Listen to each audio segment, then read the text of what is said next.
నా వెనుక బోర్డు మీద ఒకటి రాసినాను, ఆశలు వదులుకున్న రాజగోపాల్ రెడ్డి ఇక ఎమ్మెల్యేగా ఏపూరి భవిష్యత్తులోనంట. అయితే నిన్న రవీంద్ర భారతిలో ఏపూరి సోమనకు సంబంధించి ఒక కార్యక్రమం జరిగింది. ఆయన పాటలు సింగర్ కదా, 25 ఏళ్ల పాటల ప్రవాహ పుస్తక ఆవిష్కరణ కార్యక్రమం జరిగింది. అంటే ఆయన పాటలు పాడడం అనేది 25 ఏళ్ళు అయింది అనేది, దానికి సంబంధించిన ఆయన ఎప్పటి నుంచి పాడిండి ఏం కథ అనేది అంత స్టోరీ ఒక పుస్తక రూపంలో తీర్చిదిద్దబడ్డది. దాని పుస్తక ఆవిష్కరణ కార్యక్రమం నిన్న రవీంద్ర భారతిలో జరిగింది.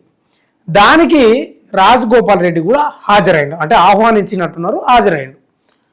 నేను ఎందుకు ఈ మాట అంటున్నా అంటే ఆశలు వదులుకున్న రాజగోపాల్ రెడ్డి దేని మీద, మంత్రి పదవి మీద ఆశలు వదులుకున్నట్లే కనిపిస్తుంది. నిన్న మీరు చూసే ఉంటారు, నాకు తెలిసి ఆయన స్పీచ్లు చాలా లౌడ్గా మాట్లాడాడు, చాలా గట్టిగా కాన్ఫిడెన్స్గా మాట్లాడాడు.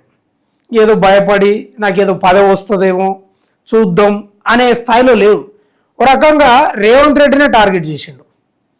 నిన్న మొన్న ఈ మధ్యకాలంలో మందుల సామెల్ వర్సెస్ రాజగోపాల్ రెడ్డి వర్షన్ కూడా నడుస్తూ ఉంది కదా, తెరపైకి ఏపూరి సోమనను కూడా తీసుకొచ్చిండు పనిలో పనిగా. ఆయన చాలా మాట్లాడాడు ఆ రవీంద్ర భారతిలో ఆ పుస్తకావిష్కరణ కార్యక్రమంలో. నాకు ఏపూరి సోమన్న పాటలు అంటే చాలా ఇష్టము, చాలా ఇష్టం, మామూలు ఇష్టం కాదు.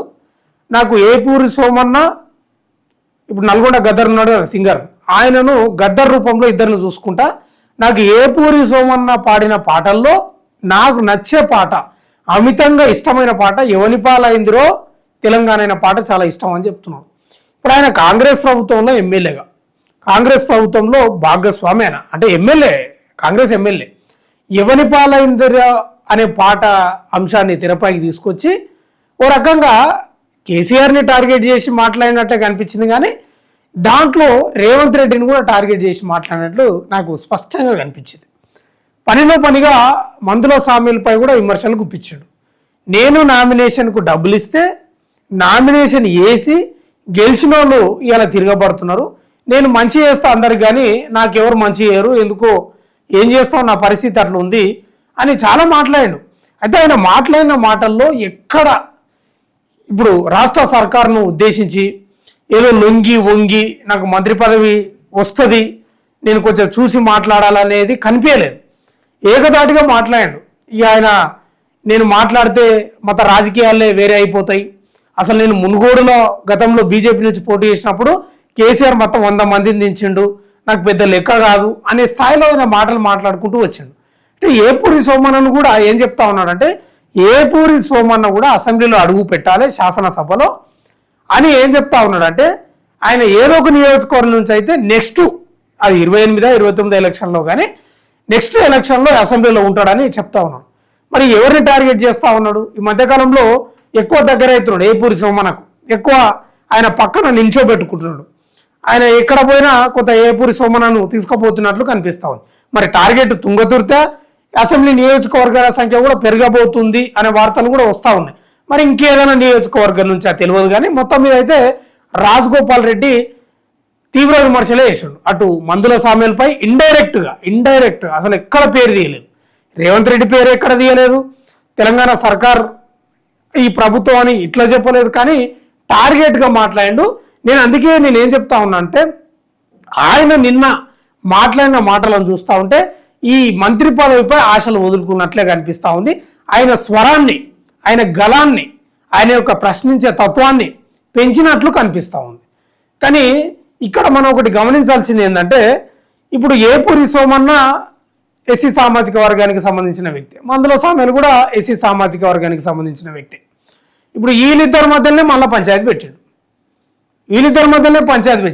ఇప్పుడు ఇదే సభలో రాజగోపాల్ రెడ్డి సభకు వస్తాడు, శాసనసభకు ఎప్పటికైనా వస్తాడంటే ఈయన కాలు మొక్కేసిండు అంతే. ఇక ఇప్పుడు ఆనాడు మందుల సామేల్ నాకు ఫోన్ చేసి టికెట్ అడిగిండు అని చెప్పిండు.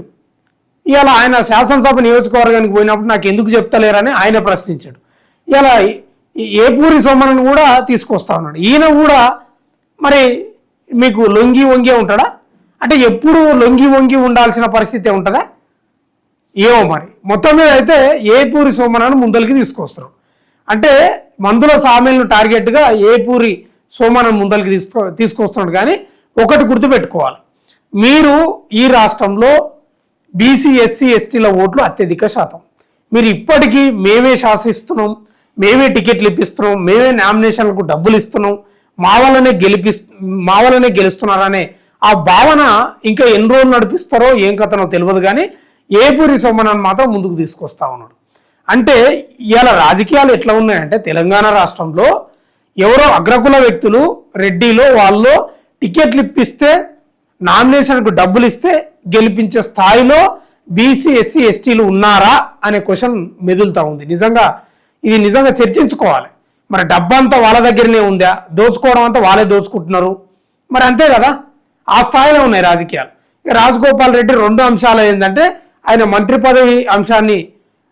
పదవి రావడం అనేది ఆ అంశాన్ని వదులుకున్నాడు. మళ్ళా ఇద్దరు దళిత నాయకుల మధ్య చిచ్చు పెట్టే ప్రయత్నం చేసి ఆయన నేను గొప్ప స్థాయిలో ఉన్నా, నా చెట్టు కిందనే నా నీడలోనే అందరు ఉండాలని ఒక మెసేజ్ అయితే ఇచ్చినట్లు కనిపిస్తా ఉంది. అందులో భాగంగానే ఆయన ఇక ఈ నెక్స్ట్ ఎమ్మెల్యే అవుతారంటే ఈయన కాలు మొక్కి నిన్న వంగవాడి.